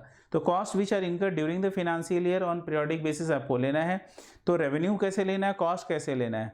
यदि कोई एस्टिमेटेड लॉस लग रहा है आपको और कोई भविष्य में भी जाकर दिख रहा है कि आपका कोई एस्टिमेटेड लॉस होने वाला है, तो आपको क्या करना है, एस्टिमेटेड लॉस को भी रिकॉग्नाइज करना है। तो estimated loss should be recognized fully in current financial year, in current financial year। समझ गए अच्छी तरीके से? तो recognition of cost and revenue हो गया। अभी हम लोग को प्रोपोर्शन ऑफ कंप्लीशन कैसे निकालना है, उसको डिग्री ऑफ कंप्लीशन भी बोलते हैं। तो अगला हेडिंग डालेंगे आप, उसको अब एक्सप्लेन करने जा रहा हूँ। प्रोपोर्शन ऑफ कंप्लीशन और डिग्री ऑफ रिकॉग्निशन की बात हम लोग करने जा रहे हैं। तो आप हेडिंग डालेंगे डिग्री ऑफ कंप्लीशन,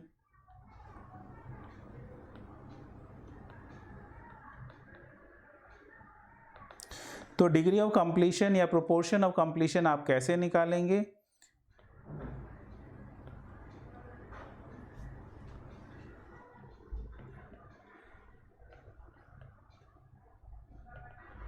ठीक है, तो प्रोपोर्शन ऑफ कंप्लीशन या डिग्री ऑफ कंप्लीशन आपको निकालना है। ये कैसे निकलेगा? तो हम लोग यहाँ पे जानते हैं 3 तरीका है। एक होता है जहाँ पर हम लोग कॉस्ट का प्रोपोर्शन निकाल लेंगे, ठीक है ना, जहाँ पर अपने कॉस्ट को देखकर निकालेंगे, मतलब कितना कॉस्ट लग गया और कितना हमारा कॉस्ट और लगने वाला है, ये अपने इसे टोटल कॉस्ट जो इनकर्ड होगा उसके बेसिस पर। तो आपका 3 मेथड है, इसमें पहला मेथड हम लोग कर रहे हैं। तो लिखेंगे following are the option, following are the option to compute degree of completion.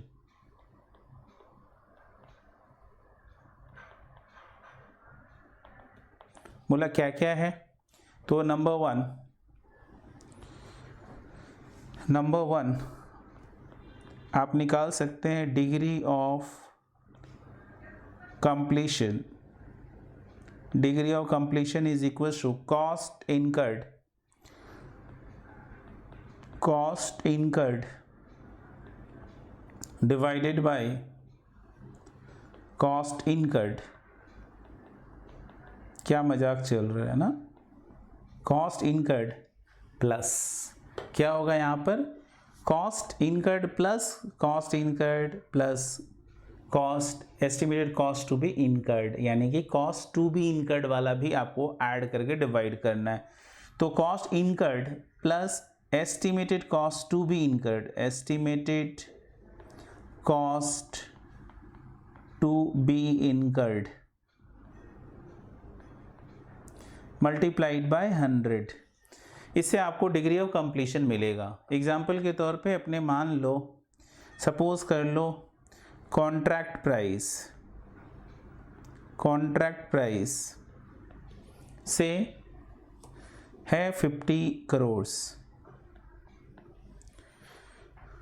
FY 2021 financial year 2021 में आपका कॉस्ट इनकर्ड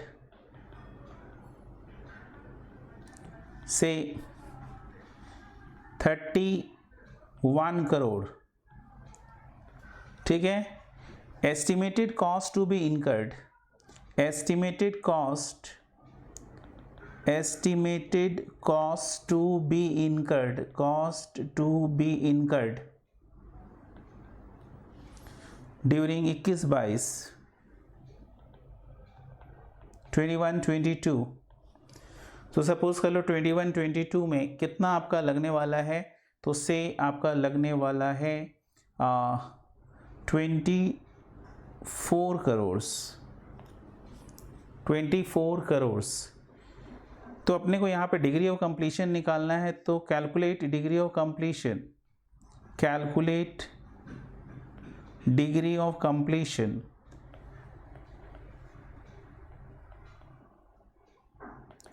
तो डिग्री ऑफ कंप्लीशन यहाँ पे क्या आएगा, तो बोलते हैं डिग्री ऑफ कंप्लीशन बहुत सिंपल है। तो आपका डिग्री ऑफ कंप्लीशन हो जाएगा that is equals to solution. तो आपका सॉल्यूशन में क्या होगा, सबसे पहले आपको डिग्री ऑफ कंप्लीशन ही तो निकालना है, तो आप सीधा लिखेंगे degree of completion is equals to, आपको पता है the cost had been incurred till now 31 crore. तो 31 करोड़ आप लिख देंगे एज ए न्यूमरेटर में, और आपको कॉस्ट जो इनकर करना है वो भी आपको पता है, आप ऑलरेडी कर चुके हैं 31 करोड़, प्लस आपको एस्टिमेटेड है कि आप कितना और करेंगे, तो एस्टिमेटेड कॉस्ट इज 24 करोड़। तो 24 करोड़ से आप क्या करेंगे, divide. So 31 crore divided by 31 plus 24 यानी कि 55 करोड़ से आप डिवाइड करेंगे। तो 31 करोड़ मल्टीप्लाइड बाय 100 जरूर करना, डिवाइडेड बाय आपका हो जाएगा डिवाइडेड बाय कितना, तो 31 plus 24 is equal to 55 crore. तो आप यहाँ पे 55 करोड़ से डिवाइड करेंगे, मल्टीप्लाइड बाय 100 कैलकुलेटर। तो यहाँ पर आपका क्या हो जाएगा, तो 31 divided by 55 multiplied by 100 is equal to 56.36%, 56.3636 आ रहा %। तो this is the degree of completion. यानी कि अब यदि हमने ये क्यों किया, आपको अच्छी तरीके से दिख रहा होगा, बहुत सारा आंसर मिल गया यहीं पर यदि हम लोग करें। तो एक बच्चा तुरंत बोला सर बोलो बेटा क्या हुआ प्रॉब्लम, बोला देखो सर आपका तो 50 करोड़ का ही कॉन्ट्रैक्ट है और आपका खर्चा 55 करोड़ आ रहा, कुछ गलत हो गया क्या। बोला नहीं एकदम कोई गलती नहीं है, यहाँ पर अपना 5 करोड़ का लॉस होने वाला है।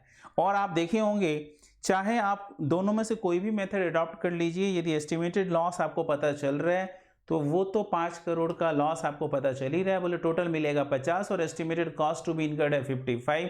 तो इसका मतलब है कि 5 करोड़ घर से लगने वाला है। ये लॉस आप इसी ईयर 1920 में ही आप इस लॉस को बुक कर सकते हैं, 20-21 में नहीं, 19-20 में, क्योंकि आपको दिख गया कि फ्यूचर में जाके आपको ये लॉस होने वाला है। तो इसलिए आप इस लॉस को अभी रिकॉग्नाइज कर सकते हो इसी फिनेंशियल ईयर में। तो इस लॉस को आप इसी फिनेंशियल ईयर में रिकॉग्नाइज कर लो। तो यहाँ पर आपको जब डिग्री ऑफ कंप्लीशन मालूम चल गया तो आप देखो क्या क्या कर सकते हैं।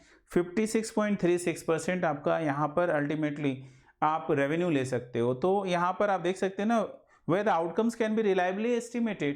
यदि मान लो आपको सब कुछ मालूम चली गया है तो आप इस केस में रेवेन्यू ले सकते हैं। बोला कितना, बोला 50 करोड़ हमारा टोटल रेवेन्यू है, उसका 56.36% हम रेवेन्यू ले सकते हैं। अब क्वेश्चन नहीं पूछा बट अपने यदि सॉल्व करें तो आप यहीं पे एस्टिमेटेड लॉस निकाल सकते हैं। Estimated loss is equals to 31 plus 24 minus 50 is equals to 5 crore. और एस्टिमेटेड लॉस रिकॉग्नाइज्ड इमीडिएटली, तो रिकॉग्नाइज्ड इमीडिएटली।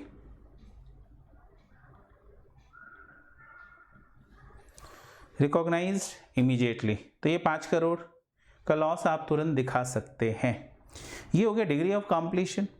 उसके बाद एस्टिमेटेड लॉस। अब यदि मुझे इससे रिलेटेड, अब दो तरीका है ना, यदि मैं बोलूं कि जब हमें इसका रिलायबली एस्टिमेटेड, ये तो मैंने सम्स देखा तो इसमें रिलायबली सब कुछ मालूम चल ही जा रहा, तो उसके हिसाब से यदि मैं बोलूं कि दोनों में से कौन सा मैं अप्रोच लगाऊंगा where outcomes can be reliably estimated, तो उस केस में मैं ये वाला जाऊंगा कि रेवेन्यू क्या होगा, तो आप कॉन्ट्रैक्ट रेवेन्यू भी निकाल सकते हैं। कॉन्ट्रैक्ट रेवेन्यू क्या होगा, तो कॉन्ट्रैक्ट रेवेन्यू होगा, आपको अच्छे तरीके से पता है कि टोटल आपको 50 करोड़ रुपए मिलने वाले हैं, तो 50 करोड़ और मल्टीप्लाइड बाई 56.36%, ठीक है ना। 50 करोड़ मल्टीप्लाइड बाई 56.36%, तो 50 करोड़ का आप देखो रेवेन्यू कितना आ जाता है, 50 इंटू 56.36% मल्टीप्लाइड बाई 56.36%, क्या आ जा रहा है भाई, 50 multiplied by 56.36%, 2818।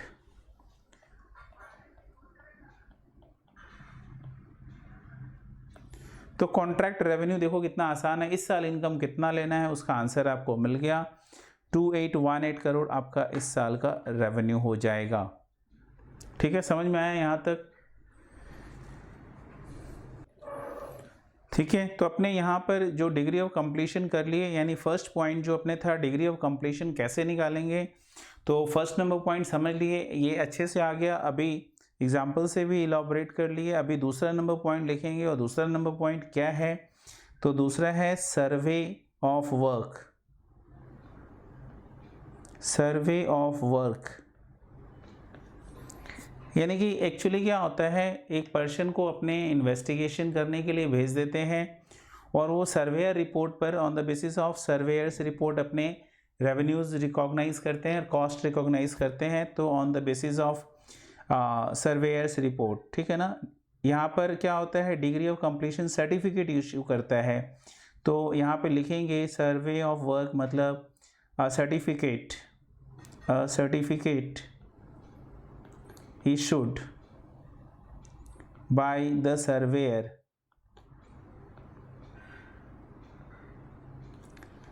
for degree of completion।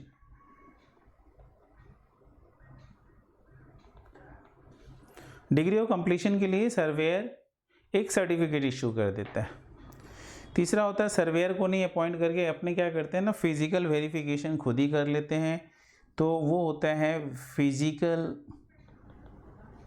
खुद ही जो है मैं चला गया और दिखाया कि काम कितना कंप्लीट हुआ, उस हिसाब से होता है, तो फिजिकल वेरिफिकेशन होता है, यानी कि फिजिकली जाकर खुद ही कॉन्ट्रैक्टी वेरीफाई कर लेता है कि कितना काम कंप्लीट हुआ, म्यूचुअली जिस पे लोग एग्री करते हैं उस हिसाब से फिजिकल वेरिफिकेशन के हिसाब से आपका रेवेन्यू रिकॉग्नाइज किया जाता है। आप इन तीनों में से कोई भी मेथड अडॉप्ट कर सकते हैं, but you have to give the disclosure. बट सबसे ज़्यादा जो चलता है वो यही वाला चलेगा। आप जितना भी सम्स आंसर करेंगे वो इस बेसिस पर करेंगे, जो degree of completion and proportion of completion है उसके बेसिस पर आपको आंसर करना है।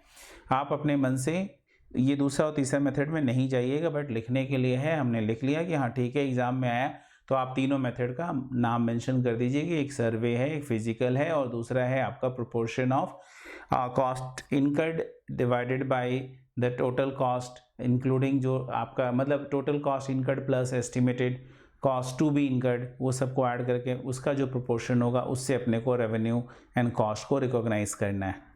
और ये भी अपने सीख लिए कि यदि हम लोग आउटकम्स को नहीं डिटरमिन कर सकते हैं तो उस केस में हमें रेवेन्यू कैसे लेना है, तो जितना कॉस्ट का हम रिलायबली रिकवरी कर सकते हैं उतना ही हमें रेवेन्यू मानना है, और कॉस्ट जो भी उस पीरियड में आपने इनकर्ड कर दिया है पूरा कॉस्ट ले लेना है।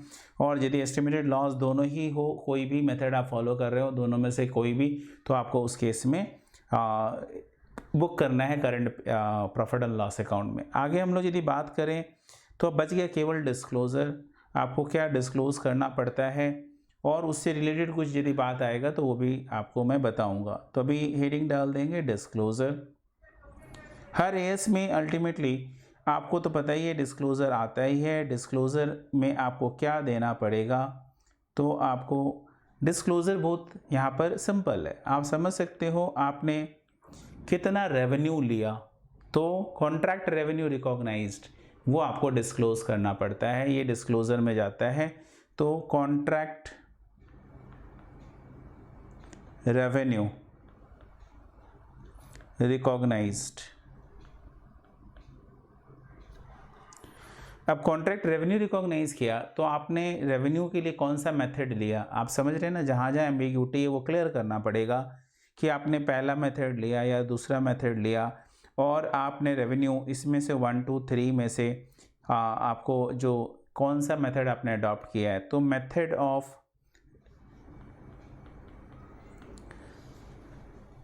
या बेसिस फॉर रेवेन्यू रिकॉग्निशन।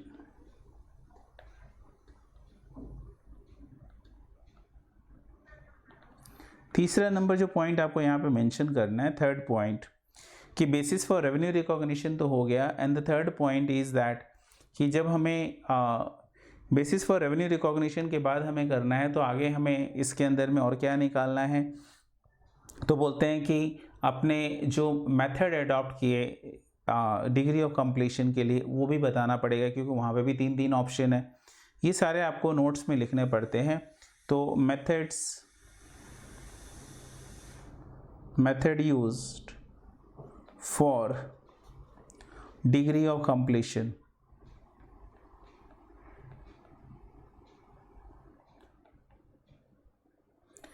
तो यानी कि अपने ये इसका भी डिस्क्लोजर दे दिए। अभी आपका जो फोर्थ वन डिस्क्लोजर इसमें आपको देना पड़ता है डिस्क्लोजर में, तो ये हो गया कि आपका अल्टीमेटली कस्टमर से आपको जो है रुपया लेना है, या आपने ज़्यादा ले लिया तो आपको रिफ़ंड करना पड़ेगा, और आपने कम लिया है तो उस केस में आपको क्या करना पड़ेगा। तो यदि आपने कम लिया है तो उस केस में आपको मिलेगा। तो अमाउंट ड्यू टू कस्टमर और अमाउंट ड्यू फ्रॉम कस्टमर और ड्यू टू कस्टमर निकालना पड़ता है। तो amount due from customer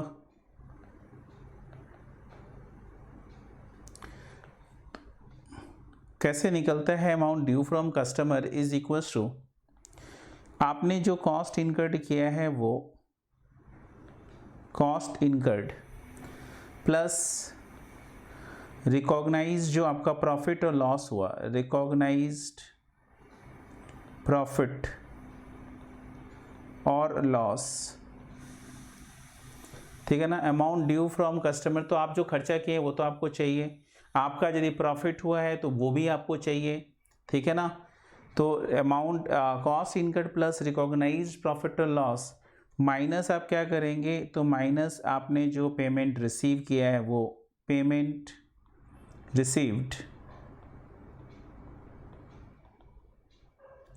payment received minus ऐसा भी हो सकता है कि पेमेंट मिला है बट प्रोग्रेस बिलिंग, मतलब कि बिलिंग तो हुआ बट पेमेंट इन ट्रांजिट ही रह गया, या किसी भी रीज़न से पेमेंट अभी तक आपके हाथ नहीं लगा है बट अगला पेमेंट कर दिया है, तो आपका यदि कोई प्रोग्रेस बिलिंग है तो वो भी, तो लेस प्रोग्रेस बिलिंग। यदि आपका कोई प्रोग्रेस बिलिंग है तो वो भी आपको लेस करना है। अब यदि ये पॉजिटिव आए तो अमाउंट ड्यू फ्रॉम कस्टमर है, बट यदि ये नेगेटिव हो जाए तो उस केस में आपका ये अमाउंट ड्यू टू कस्टमर हो जाएगा, यानी आपने ज़्यादा ले लिया तो आप इसे बैलेंस शीट में लायबिलिटी साइड में शो करोगे। तो यहीं पर आपको नोट में कवर करना पड़ेगा, आप यहीं पे नोट डाल दोगे कि आपका नोट है क्या। सो नोट करके लिखोगे if above result, if above calculation shows negative result, shows negative result,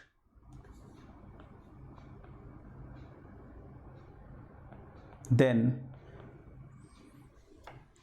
that amount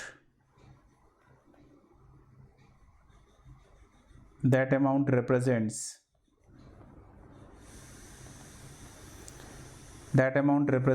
amount due to customer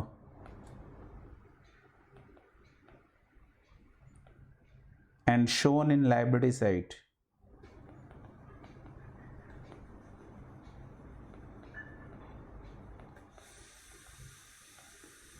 of balance sheet। अपना सारा थ्योरेटिकल डिस्कशन हो गया, हम लोग अब बस इसके बाद सम्स करेंगे। तो एक ब्रेक ले लेते हैं, ब्रेक लेने के बाद अपने इसके बाद सम्स करेंगे। तो डेफिनेटली यहाँ तक अपना जो जो अभी तक हुआ है एक बार बोल देते हैं, आप ब्रेक में रिवाइज कर लीजिएगा। बहुत छोटा है, कोई बहुत बड़ा राइटअप नहीं है। कंस्ट्रक्शन कॉन्ट्रैक्ट्स गाइडेंस करता है आपको कि कॉस्ट कॉन्ट्रैक्ट का रेवेन्यू क्या होगा, कॉन्ट्रैक्ट का कॉस्ट क्या होगा। डेफिनेशन में हो गया कि कॉन्ट्रैक्ट क्या है, दो लोगों के बीच में कॉन्ट्रैक्ट है एसेट्स बनाने का या ग्रुप ऑफ एसेट्स बनाने का। ऑब्वियस है टेंडर एक साथ होना चाहिए, ऐसा नहीं होना चाहिए कि 10 ठो एसेट्स है और 10 ठो टेंडर गया तो उसको अपने ग्रुप ऑफ एसेट्स बोलेंगे, नहीं, एक ही टेंडर होना चाहिए और उसके अंदर में कॉम्बिनेशन ऑफ एसेट्स का जिक्र होना चाहिए, तब जाकर उसे अपने मतलब कि तब जाकर अपने उसे यहाँ पर एक ही कॉन्ट्रैक्ट बोलेंगे। कॉस्ट प्लस यहाँ पे हर कॉन्ट्रैक्ट वाइज आपको रेवेन्यू रिकॉग्नाइज करना है। कॉन्ट्रैक्ट दो तरह का होता है, ये हम लोगों ने पढ़ा, cost plus contract and fix price contract. Cost plus में क्या होता है, जो आपका कॉस्ट इनकर्ड होगा एक सर्टेन परसेंटेज ऐड करके सामने वाला देता है। फिक्स प्राइस कॉन्ट्रैक्ट में क्या होता है कि सामने वाला आपको फिक्स प्राइस कॉन्ट्रैक्ट में क्या होता है कि सामने वाला आपको अल्टीमेटली क्या करता है, एक प्राइस, सामने वाला एक प्राइस फिक्स कर देता है और उतना ही देगा, आउटपुट बेसिस पर आपको पेमेंट करता है। हाँ, इस्केलेशन क्लॉज यदि बहुत ज़्यादा प्राइस इस्केलेट कर गया, कॉस्ट इस्केलेट कर गया तो ये कॉन्ट्रैक्ट प्राइस रिवाइज भी होता है। कॉन्ट्रैक्ट रेवेन्यू में हम लोगों ने कीवर्ड्स हाईलाइट किया था कि आपका जो इनिशियल एग्रीमेंट हुआ है वो, यानी कि initial contract price plus variation in work plus claims plus आपका और क्या मिलेगा, तो इंसेंटिव जो मिलेगा वो for early completion of the project. Contract cost में डायरेक्ट कॉस्ट है, एट्रीब्यूटेबल कॉस्ट है एंड स्पेसिफिक कॉस्ट है, ये तीन ध्यान रखना है। डायरेक्ट कॉस्ट का फिर एग्जांपल है, इनडायरेक्ट कॉस्ट का एंड स्पेसिफिक कॉस्ट का है।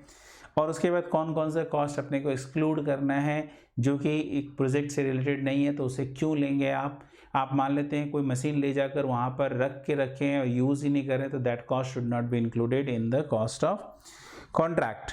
उसके बाद recognition of cost and revenue, तो दो मेथड है, where the outcomes can be reliably estimated and where the outcomes can not be reliably estimated. Where the outcomes can be reliably estimated तो बोलते हैं कि यदि आप रिलायबली एस्टिमेट कर पाएंगे तो बोलते हैं कि आपको डिग्री ऑफ कंप्लीशन बेसिस पर कॉस्ट एंड रेवेन्यू को लेना है, और एस्टिमेटेड लॉस को फुल्ली लेना है, उसके लिए कोई रोक टोक नहीं है, आप फुल्ली लो। लेकिन यदि आपका outcomes is not reliably estimated तो बोलते हैं कि जितना कॉस्ट रिकवरी हो सकता है उसी को रेवेन्यू मानिए, और जो खर्चा आपने कर दिया है वो उसको पूरा पीरियड जितना भी आपने कॉस्ट इनकर्ड किया उसको आप पूरा रिकॉग्नाइज कर लीजिए। और फाइनली आपका जो भी एस्टिमेटेड लॉस होगा उस एस्टिमेटेड लॉस को आप फुल्ली रिकॉग्नाइज कीजिए। फिर आपका डिग्री ऑफ कंप्लीशन निकालने के तीन मेथड है, एक है आपका जो cost incurred divided by total cost, जो आपका एस्टिमेटेड है वो टोटल कॉस्ट जो होने वाला है उसको लेकर, यानी कि cost incurred plus cost to be incurred multiplied by 100, इससे आपका आता है प्रोपोर्शन ऑफ कॉस्ट। दूसरा होता है आपका सर्वे करके, सर्वेयर अपॉइंट कर दिया जाता है, एक वैल्यूअर सर्टिफिकेट इशू कर देता है कि इतने का काम कंप्लीट हो चुका है। एंड तीसरा है फिजिकल वेरिफिकेशन के बेसिस पर अपने निकालते हैं।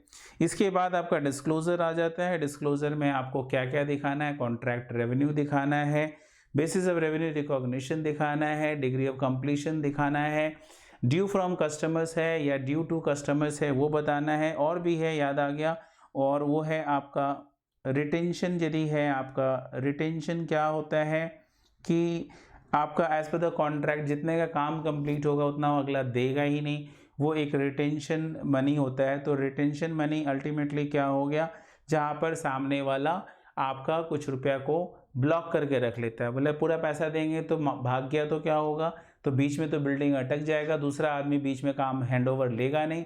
दैट्स वाई कॉन्ट्रैक्टी क्या करता है कि आपको कॉन्ट्रैक्टर को बोलता है देखो भाई तुमने काम किया है, देखो 25 करोड़ का, तो मैं तुम्हें 25 नहीं दूंगा, 20% काट के दूंगा। तो 25 माइनस 20% यानी कि 5 करोड़ काट लेगा और आपको 20 करोड़ का पेमेंट कर देगा। बोले 5 करोड़ रख के रखूँगा, लास्ट में ले लेना, काम कंप्लीट करो तब लेके जाना। उसको अपने रिटेंशन मनी बोलते हैं, सेफ्टी मनी भी इसको आप बोल सकते हैं। ये कॉन्ट्रैक्टर के पॉइंट ऑफ व्यू से सेफ्टी मनी नहीं है, ये आपका कॉन्ट्रैक्टी के पॉइंट ऑफ व्यू से है, तो ये है आपका सेफ्टी मनी। ठीक है ना, तो ये हो गया safety money from the contractee point of view.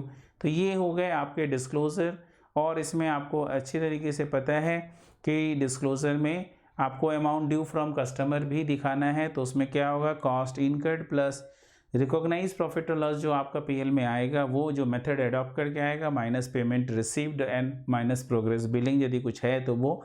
और बस इसके बाद ये बहुत इजी सा है, हम लोग फटाफट से सम्स करेंगे, और कुछ सम्स तो लिख के करेंगे, कुछ वर्बली कर लेंगे, ताकि ये आपका एक ही क्लास में कंप्लीट हो जाए। चलिए ब्रेक ले लीजिए।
कहा था साथ जिएंगे, होंगे जुदा ना हम कभी, हाथ ये थामे चलती रहूंगी, वक्त ये ले जाए कहीं। झूठी है ये सारी कसमें, सारे वादे प्यार के, दफन में उनको होकर आया, जश्न में अपनी हार के। तो फिर क्यों आंखों में नमी, क्यों मैं रोता हूँ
Engine oil plays a vital role in the performance of your vehicle's engine. But before selecting the right oil for your vehicle, it's essential to know the different types